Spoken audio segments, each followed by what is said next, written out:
पूज्यपाद श्री उड़िया बाबा जी महाराज। महापुरुषों के वचन हमें संशय समुद्र से पार करके अध्यात्म में दृढ़ करते हैं। हमको इतना ज्ञान होना चाहिए कि हमें क्या करना चाहिए, क्या नहीं करना चाहिए, हम कौन हैं, हमारा उद्देश्य जन्म का क्या है और उसकी प्राप्ति कैसे होगी। हम कौन हैं, हमारे जन्म का उद्देश्य क्या है और उसकी प्राप्ति कैसी होगी। ये सबसे पहले भगवत प्रेमी महात्माओं का सत्संग। भगवत प्रेमी, अगर भगवत प्रेमी महात्माओं का सत्संग ना मिले तो इन चारों प्रश्नों का उत्तर नहीं मिल सकता, क्योंकि हमारी बुद्धि इतनी पवित्र नहीं है कि शास्त्रों के सिद्धांतों को समझ सके। तो उनकी पवित्र बुद्धि जब हमारी बुद्धि के योग्य शब्दों में सुनाते हैं तो हमारी समझ में आ जाता है। इसलिए भगवत प्रेमी महात्माओं का संग। दूसरा, मेरी भी मृत्यु निश्चित है, मेरा भी शरीर छूटेगा। दूसरों का फूंकने जा रहे हैं तो हमको ये चिंता हो जानी चाहिए कि मेरी भी मृत्यु होगी। कब होगी, कैसे होगी, कौन सी दुर्घटना घटेगी, इसका कोई पता नहीं। इसलिए हम अपनी मृत्यु पर विजय प्राप्त करने के लिए भगवान का भजन करें। मृत्यु भजन कराती है। जब मृत्यु का भय आता है तो भजन होता है। अपने लोगों को तो सावधान करने के लिए हर समय गार्ड मिल गया है। ये किडनी जैसे असाध्य रोग है, ये हर समय कहती रहती मरोगे, भजन करो, इधर उधर मत देखो, मरोगे, कभी भी मर सकते हो। बड़ी कृपा भगवान की, हर समय पीड़ा याद दिलाती रहती है, भजन करो, भजन करो। तो हर समय विवेक से जागृत रहो कि तुम्हारी भी मृत्यु होगी, तुम्हारा भी शरीर छूटेगा। तीसरी बात, शास्त्रों का नित्य स्वाध्याय करो, चाहे एक पेज ही करो। 2 श्लोक ही अर्थ सहित पढ़ो गीता जी के, 2 श्लोक श्रीमद् भागवत के पढ़ो, 2 दोहा के बीच की सब चौपाई अर्थ सहित पढ़ो, शास्त्र स्वाध्याय करो। चौथा, संसारी पुरुषों के बीच में बैठ करके हंसी मजाक प्रपंच की बातें ये छोड़ दो, कुसंग छोड़ दो। जाके संग कुमति मति उपजय करत भजन में भंग तजोरे मन हरि विमुखन को संग। इससे तुम्हारे प्रश्नों का उत्तर हो जाएगा। तुम्हारा इस संसार में आने का क्या कर्तव्य है, तुम कौन हो, जो तुम्हारा लक्ष्य क्या बना, उसकी पूर्ति कैसे होगी, इन 4 बातों से हो जाएगी। भगवत प्रेमी महात्माओं का संग, अपनी मृत्यु का चिंतन। नारायण स्वामी कहते हैं यदि तुम्हें परम कल्याण चाहना है तो 2 को मत भूलो, श्री भगवान को और मृत्यु को। मरना है आज, नहीं तो पता नहीं कौन सा क्षण होगा जिस समय शरीर छूट जाएगा, सब यहीं रह जाएगा, सब पूरा प्रपंच। कोई तुम्हें याद नहीं करेगा, और याद भी करेगा हम नरक में हैं तो क्या होगा उसकी याद से। शास्त्रों का स्वाध्याय, विषयी पुरुषों से वैराग्य। विषयी पुरुषों के बीच में राग युक्त होकर बैठना, हंसी मजाक, ये सब प्रपंच, ये हमारी भक्ति को क्षीण करता है। देखो, जैसे राजा विजयी होकर राज सिंहासन पर बैठता है तो पूरा राज परिकर उसके अधीन हो जाता है, मंत्री, सेनापति, सेना, खजाना, सब वैभव। इसी प्रकार विवेक और अविवेक ये अपने अपने राजा हैं। जहां विवेक जागृत हुआ और स्वरूप सिंहासन पर बैठा जीव, उसी समय आनंद, परमानंद, विज्ञानानंद, घन सिद्धियां, सब कुछ सब लुट जाते हैं उनके चरणों में। और ऐसे ही अज्ञान जहां राजा बना हृदय में, तो काम, क्रोध, लोभ, मोह, मद, मत्सर, ईर्ष्या, दुनिया का प्रपंच, सब उसके पाप का खजाना, ये सब एकत्रित हो जाता है। इसलिए अपनी सदगति के विषय में सोचो। जब तक तुम स्व में स्थित नहीं होगे तब तक। बच्चा ही थे तो एक प्रश्न किए थे कि अभिमान तो त्यागना चाहिए लेकिन स्वाभिमान की रक्षा करनी चाहिए, स्वाभिमान नहीं त्यागना चाहिए। बहुत तो प्रारंभ में नैष्ठिक ब्रह्मचर्य के समय, तो उस समय भी भगवत कृपा से विवेक जागृत था। तो हमने कहा स्व को आपने कहां से लिया, जाति पक्ष से, देह पक्ष से या स्वरूप पक्ष से? अब वो तो सांसारिक धरा के थे तो उनका नहीं, हम कह रहे स्वाभिमान। तो स्व अभिमान, स्व कहां स्थापित किया आपने? देह भाव में स्थापित किया, जाति पक्ष में, कुल पक्ष में। तभी तो आप उसकी रक्षा के लिए कह रहे हो कि स्वाभिमान की रक्षा करनी चाहिए। स्व की रक्षा करने की जरूरत नहीं, स्व सुरक्षित है। स्व सुरक्षित है। नैनम छिन्नन्ति शस्त्राणि नैनम दाति पावका न चैनम क्लेदन्त्यापो न शोषयति मारुता। तुमने स्व को गलत जगह लगा रखा है देहाभिमान में, तो उसको सोचते हो कि मेरे देहाभिमान की रक्षा हो। ये अज्ञान है। स्व में जब पहुंच जाओगे तो स्व के सिवा कुछ है ही नहीं, तो किससे किसकी रक्षा करनी? एक ही आत्म तत्व है। आत्मा अनंत अनेक नहीं है। आत्मा अनेक नहीं, जो देखता है वो अज्ञानी है। शरीर अनेक है, आत्म तत्व एक है। जैसे करण अनेक है, पंखा, हाइलोजन, एसी, माइक, लेकिन सब में बिजली का संचार एक ही है। ऐसे ही स्त्री पुरुष जड़ चैतन्य ये सब शरीर अलग अलग हैं, लेकिन परमात्मा आत्मा इनमें एक है। जो ये जानता है वो किससे किसकी रक्षा करेगा, कहां किससे अभिमान करेगा? तो अज्ञान अविवेक इसी को नष्ट करना साधना है। विवेक ज्ञान इसी को जागृत करना परम सिद्धावस्था है। जो 6 घंटे माला जपता है पर वो विषयी पुरुषों का संग करता, मनमानी विषय भोग की चेष्टा करता है, तो उसका प्रकाश नहीं होगा 6 घंटे भजन का। बड़ा भारी प्रभाव। बाबा तो लिख रहे हैं कि सब मिट्टी हो जाएगा। 6 घंटे भजन करता है, इसके बाद सोचता है यार भजन से पाप तो नष्ट हो जाएंगे। मनमानी पापाचरण कर लेते हैं, मौज लेते हैं, मस्ती लेते हैं, सांसारिक। तो बाबा कह रहे हैं उसका 6 घंटे का किया हुआ भजन सब मिट्टी पड़ जाएगा, प्रकाशित नहीं होगा। विपरीत भावना का त्याग करके यदि थोड़ा भी भजन किया जाए तो वो अखंड भगवत स्मृति की तरफ ले जाएगा। और 6 घंटे भजन किए फिर मनमानी आचरण किए तो लाभ नहीं मिलेगा। इसीलिए लोग कह देते 20 वर्ष से भजन कर रहा हूं लेकिन भजन का कोई प्रकाश तो हो ही नहीं रहा, तो मनमानी आचरण कर रहे हो। यदि तुम भगवत प्राप्ति करना चाहते हो, जाति पक्ष, शरीर पक्ष, इंद्रिय पक्ष, मन पक्ष, इनमें मत फंसो। मन से अपने को अलग देखो, जाति से अपने को अलग देखो, शरीर से अपने को अलग देखो, इंद्रियों से अपने को अलग देखो, तभी तुम इन पर शासन कर पाओगे। एक व्यवस्था है, जैसे बड़ा भाई छोटा भाई, तो छोटा बड़े के पैर छूता है, ये हमसे बड़े हैं तो बड़े हो गए क्या?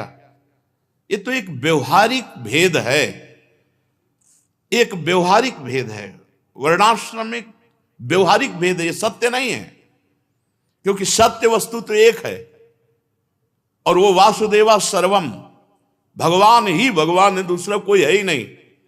व्यवहार पक्ष में वर्णादि की व्यवस्था का, तो जब हम परमार्थ में चलने के लिए, तो फिर हम इस बात को स्वीकार नहीं करते। शरीर धर्म को, शरीर जाति को, हम भागवतिक बात को स्वीकार करते। हम सब एक परमात्मा स्वरूप हैं, हमारे सबके शरीर एक ही पंचभूतों से बने हुए हैं।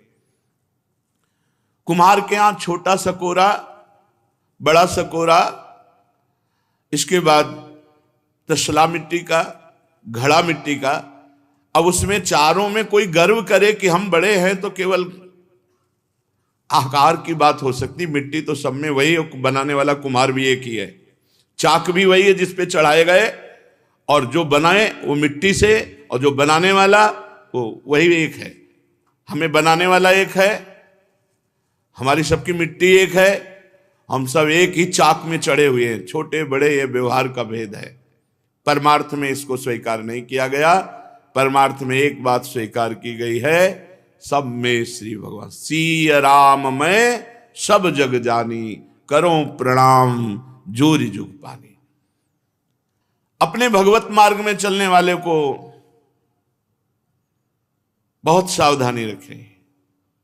सब हमारे और कोई हमारा नहीं, ये हमारा सूत्र है। सब हमारे और कोई हमारा नहीं।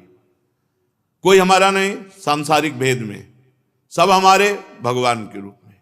सब हमारे प्रभु है। नाते नेह राम के मनियत, सुहृद सुसेव्य जहां लो। अंजन कहां आंख जय फूटे, बहुतक कहां लो। क्या फायदा हमारी दृष्टि नष्ट हो जाए इस बात से, अमुक जाति अमुक पक्ष अमुक अमुक। एक ही छतुरी के नीचे सब रह रहे हैं, नीली छतुरी के नीचे सब रह रहे हैं। जहां भी चले जाओ ये नीली छतरी मिलेगी। और इस नीली छतरी को बनाने वाला भी, श्याम छतरी को बनाने वाला भी एक ही है, बनने वाला भी एक ही है। ये बीच का जो व्यवहार है, परमार्थ में इसकी मान्यता नहीं है। भाई सच्ची बात मान लीजिए, जाति पाति कुल कर्म धर्म व्रत संस्कृति हेतु अविद्या नासी। हमारे सेवक जी कहते हैं अविद्या के अंतर्गत है, विद्या के अंतर्गत नहीं है। बेमतलब की ठसक, बेमतलब का घृणा भाव, दोनों बातें। बेमतलब की ठसक कि हम बड़े, और उनको बेमतलब का घृणा भाव किए छोटा। हम कहते हैं व्यवहार की व्यवस्था है, परमार्थ में नहीं। चातुर्वर्णम मया सृष्टा गुणकर्म विभागसा, भगवान ने कहा है। ये व्यवहार के लिए, जैसे बड़ा भाई मंझोला भाई छोटा भाई, लेकिन वो है सब एक पिता के, है सब एक पांच भौतिक बने हुए। जब हम परमार्थ में चलते हैं तो ना अपने शरीर की जाति पक्ष को देखें न सामने वाले की। हमें भगवत मार्ग में चलना है।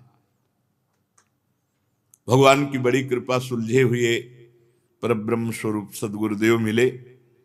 गुरु कृपा से ही ये देहाभिमान, देह भाव, जाति पक्ष, ये सब बहुत बड़े जंजीरें हैं। ये जीव को बांध कर रखती हैं अविद्या में। सेवक जी महाराज करे, जाति पाति कुल कर्म धर्म व्रत संस्कृति हेतु, ये आवागमन का हेतु है। ये अविद्या नासी हित जो महाराज ने कृपा करके इस अविद्या का नाश कर दिया। जब साधक साधना में चलता है तो उसे शरीर बहुत प्यारा लगने लगता है। अपने शरीर के सुख सुविधा खान पान, ऐसा शरीर की रक्षा करना चाहते हुए हृदय को गंदा करते हुए, हृदय को सुरक्षित रखना नहीं चाहते, फिर कैसे तुम्हारी परमार्थ की यात्रा बढ़ेगी। उचित शरीर को भोजन दे दो, उचित पवित्रता रखो, और मेन प्रधान बात है हृदय की पवित्रता। हृदय को सुरक्षित रहे, हृदय हमारा काम आदि दोष से, अहंकार आदि दोष से ग्रसित ना हो जाए। शरीर को शुद्ध करना बाह्य पवित्रता है, हृदय को शुद्ध करना भगवत प्राप्ति का हेतु है। जल और रज के स्पर्श से बाहरी पवित्रता शरीर की होती है। साबुन से चाहे जय बार हाथ धो, थोड़ा रज का स्पर्श जरूर होना चाहिए। अगर रज का स्पर्श नहीं, ज्यादा मत करिएगा, नहीं नालियां जाम हो जाएंगी। तो आजकल के ऐसे थोड़ी रज तो बाद में, ऐसे बिना रज के पवित्रता नहीं, बिना रज के नहीं। पवित्रता है, शरीर पवित्र, हृदय पवित्र, वाणी पवित्र, तो परम पवित्र भगवान का सतत स्मरण होता है। आप देखो 10 दिन पवित्र रह के देखो तो आपको छूने की इच्छा नहीं होगी किसी को।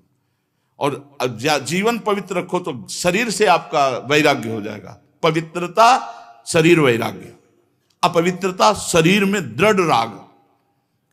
वाणी की पवित्रता, अब जो मनावा सो बोल रहे हैं, बस वाणी है तो बोल, नहीं संभाल के बोलो।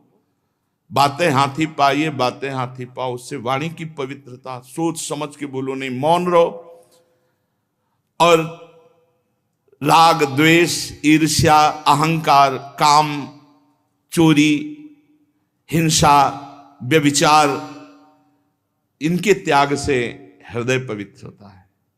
ये गंदी बातें सब नहीं, इससे हृदय पवित्र होता है। जितना सत्संग करोगे, विचारवान रहोगे, सहनशील रहोगे, नाम जप करोगे, उतना ही आपका अध्यात्म बनेगा। प्रायः लोग भजन करने वाले चूक कर देते हैं और क्रोध कर लेते हैं। क्रोध करने से 1 महीना के भजन में आपके क्रोध का प्रभाव ढक देगा जाके। पूज्यपाद उड़िया बाबा, पाप का चिन्ह है क्रोध। जिसमें क्रोध है वो चाहे कोई भी हो, उसे समझना चाहिए अभी अंतःकरण पूर्ण पवित्र नहीं हुआ। क्रोधी मनुष्य का आध्यात्मिक उत्थान नहीं होता। विशेषतया गुरुजनों और श्रेष्ठ जनों की बातों में, उनके निर्णय में क्रोध नहीं करना चाहिए। भजन करना कठिन, करके बचाना कठिन, और बचा के पचाना कठिन। ये बड़ी सुनहली पगडंडी है भगवत मार्ग की। इसमें बहुत संभाल संभाल करके पग रखा जाता है। ये निठल्ले आदमी जो हैं, जो दूसरों के गुण दोष देखते हैं, दूसरों की निंदा करते हैं, दूसरों की चुगली करते हैं, दूसरों पर क्रोध करते हैं, गंदी भावना रखते हैं, ना ये ज्ञानी है, ना ये योगी है, ना ये भक्त हैं, प्रपंची हैं, निठल्ले हैं, कायर हैं। पूज्यपाद उड़िया बाबा सिद्ध महापुरुष है। भक्त सब जगह भगवान को देखता है तो क्रोध कैसे कर सकता है। उमा जे राम चरण रत, विगत काम मद को निज प्रभु में देखें जगत, केशन करें विरोध। भक्त के अंदर तो है, और ज्ञानी आत्मस्वरूप है, द्वैत है नहीं, तो क्रोध किससे। और योगी परमात्म स्वरूप है, तो योगी, ज्ञानी और भक्त, इनमें न क्रोध होते, न राग द्वेष होते, न निंदा स्तुति, न चुगली करने, ये सब निठल्ले कायर जो होते। भजन है नहीं तो प्रपंच करते रहते हैं। गीता का एक श्लोक मैंने अपने जीवन में बहुत इससे लाभ लिया और मुझे बहुत पसंद है, और सब साधकों को इसका उपयोग करना चाहिए। अभ्यास योग युक्तेन चेतसा नान्यगामिना परमं पुरुषम दिव्यम याति पार्थानुचिंतयन। हे अर्जुन, ऐसा अभ्यास कर लिया जाए कि मन हमारा अन्यत्र कहीं जाए ना, चित्त हमारा कहीं अन्यत्र जाए ना, निरंतर इष्ट में के चिंतन में, मनन में लगा रहे। यदि ऐसा अभ्यास कर लिया गया तो परम पुरुष दिव्य परमात्मा की प्राप्ति इसी से केवल हो जाएगी। पार्थानु चिंतन, केवल चिंतन मात्र से भगवत प्राप्ति। ऐसा अभ्यास साधक को करना चाहिए। हर क्षण अपने इष्ट का चिंतन हो, इसी से परम पुरुष दिव्य परमात्मा की प्राप्ति हो जाती है। जिसने अभ्यास सुधार लिया वही महात्मा, जिसने अभ्यास बिगाड़ लिया वही दुरात्मा। भृगु क्षेत्र में हमें एक बंगाली बाबा मिलते हैं, पूज्यपाद उड़िया बाबा। तो उनके पास हम कुछ दिन रहा करते थे। उड़िया बाबा बोल रहे हैं। तो एक दिन मैं पहाड़ की तरफ एकांतिक झाड़ियों में ऐसे ही भ्रमण कर रहा था, तो उन झाड़ियों से एक महात्मा निकले। ऐसे भौहें लटक रही थी, मतलब भौहों के बाल लटक रहे थे ऐसे। इतने वृद्ध महात्मा मैंने पहले कभी नहीं देखे, पर इतने तेजस्वी, वृद्ध और तेजस्वी। शायद वो अनुग्रह करने के लिए दर्शन दिए, मतलब दिव्य महात्मा हिमालय में। उनसे हमने पूछा, महाराज जी कुछ श्रीमुख से अपने वचन बोल दीजिए। तो उन्होंने कहा, साधन दो तरह का, एक अंतरंग साधन और एक बहिरंग साधन। दोनों साधन सिद्धावस्था के लिए आवश्यक हैं, अंतरंग साधन और बहिरंग साधन। अंतरंग साधन केवल एक, अपने आराध्य देव का निरंतर चिंतन, अन्य चिंतन न होने पावे, अंतरंग साधन। बहिरंग साधन अंतरंग साधन में एक ही बताया, निरंतर नाम जप, निरंतर अपने इष्ट का चिंतन। और बहिरंग साधन में बताया प्रतिग्रह, परिग्रह, उपग्रह, परचर्चा। पहला प्रतिग्रह, दूसरे से लेने से डरो, दूसरे से लेने से डरो। दूसरे से जो लिया जाता है उसे प्रतिग्रह कहते हैं। ये बहुत बड़े पुण्यों की हानि और भजन की हानि करता है। अपने भोग के लिए जो दूसरों से लिया जाए, केवल भिक्षान्न वस्त्र आदि की बात अलग है। परिग्रह, अपने लिए, अपने भोग के लिए बैंक बैलेंस ये सब संग्रह करना। उपग्रह, कई बार भोजन पाना, बार बार। और परचर्चा, दूसरे की निंदा, दूसरे की चुगली। इन चार बातों का त्याग करना बहिरंग साधन है। ये साधक की बात कह रहे हैं, क्योंकि प्रपंची में तो और हजारों दोष होते हैं। साधक को प्रतिग्रह लेने से बचना चाहिए, परिग्रह संचय करने से बचना चाहिए, उपग्रह बार बार खाने से बचना चाहिए, और परचर्चा दूसरे के दोष दर्शन, दूसरे की दोष वृत्ति करके निंदा करना, चुगली करना, इन सब बातों से बचना चाहिए। अविवेकी पुरुष चाहे जितना शास्त्र स्वाध्याय कर ले, वो निर्णय नहीं कर पाता, भोग उसे परास्त ही कर देते हैं। इसलिए 6 प्रकार की शुद्धि पूरे अज्ञान का नाश कर देती है। मन की शुद्धि, मन को विषय भोग अच्छे लगते हैं, इसलिए उसी की चिंतन करता रहता है। हटाओ उससे, बार बार नाम पे लगाओ, सत्य वस्तु रूप पे लगाओ, सत्य धाम पे लगाओ, लीला पे लगाओ। जहां तुम्हारी पहुंच हो पाती, रूप में पहुंच है, लीला में पहुंच है, नाम में पहुंच है, धाम शोभा में, जहां भी नाम रूप लीला धाम में लगाओ मन को, तुम्हारा मन शुद्ध हो जाएगा। मन की शुद्धि, अपने मन को भोग चिंतन से हटा के भगवत चिंतन में लगाओ, नाम रूप लीला धाम। दूसरी, वाणी की शुद्धि, सत्य, मधुर, सहज, सरल भाषण और भगवन नाम जप, भगवन लीला गुणगान, भगवन नाम कीर्तन, इससे वाणी की शुद्धि। अन्न की शुद्धि, साधु के लिए भिक्षान्न या आकाश वृत्ति। आकाश वृत्ति, बैठा है, जो प्रभु दे दे सो दे दे, पा लिया, नहीं दिया तो भूख को पा लिया। भिक्षान्न 4-5 घरों में मांगा, जो मिला, नहीं मिला तो राधे श्याम। साधु के लिए भिक्षान्न और गृहस्थ के लिए धर्म पूर्वक कमाए हुए धन से उदर पोषण, इससे अन्न शुद्धि। चौथा, हस्त शुद्धि, हाथ की शुद्धि। अपने हाथ से कोई पाप कर्म न करना, बचाओ अपने हाथों को पाप कर्म से। विरक्त तो बहुत सावधान रहते हैं, उनके लिए प्रतिग्रह लेने से, ऐसे रुपया लेने को मना किया गया है। अगर ऐसे तो केवल रोटी, भिक्षान्न, विरक्त के लिए। कच्छ शुद्धि, विरक्त है तो आजीवन ब्रह्मचर्य, कच्छ लंगोटी का शुद्ध। जनेन्द्री की शुद्धि, विरक्त है तो आजीवन शुद्ध ब्रह्मचर्य का पालन।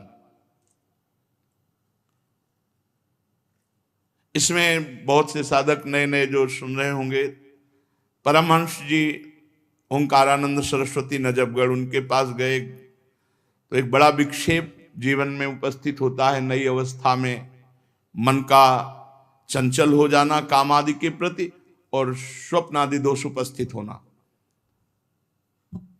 16-17 वर्ष की अवस्था में ये प्रश्न किया कि नवीन साधकों में 2 प्रकार की बहुत बड़ी वृत्तियां भगवत मार्ग में बाधा पहुंचाती हैं, एक तो काम की तरफ आकर्षण और दूसरा स्वप्न दोष। तब उन्होंने कहा कि 30 दिन में, 40 दिन में बिना किसी चिंतन के यदि स्वाभाविक पात होता है तो वो जैसे दाल में उफान आता है, ऐसे शरीर का वो व्यर्थ का हिस्सा निकलता है वो ब्रह्मचर्य नहीं निकलता जिससे संतान उत्पत्ति होती है। वो तभी निकलता है जब स्वप्न में सहवास देखो या फिर किसी प्रकार की क्रिया करो, नहीं वो स्वतः ऐसे नहीं निकलेगा।